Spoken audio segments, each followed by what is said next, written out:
And we're back, and in this video I'm going to show you the basics of fading in Adobe Premiere Pro. First, drag some footage in your project. You will find that via description below, and then put it in your timeline. You can see it doesn't have any transitions or any fades yet.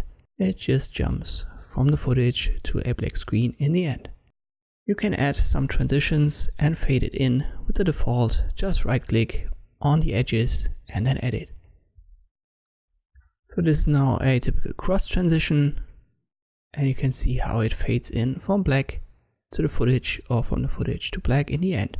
If you activate it and you go to your effect controls, just make sure it's selected and it's activated there. You can see it's the cross dissolve,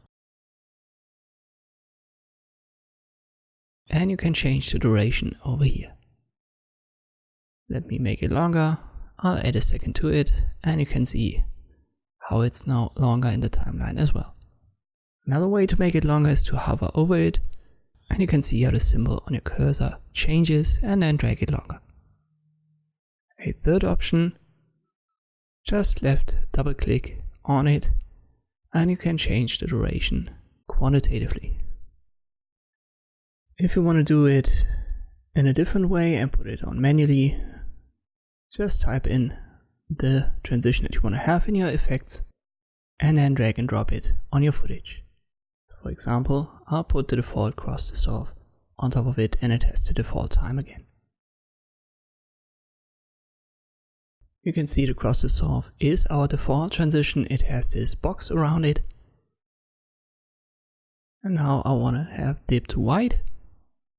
So I drag and drop it on my footage at the end.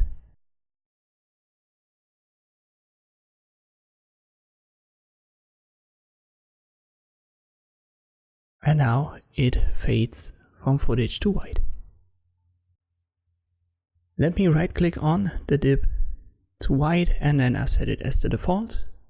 And if I now hover over my footage at the beginning, right click, and I apply the default transition, it's now dip to white. On effect controls you can see that again. And this is how you can change the default transition and use different fades for your footage by default. And this is everything you need to know about the fading basics in Adobe Premiere Pro. Thank you for watching, and I'll see you next time.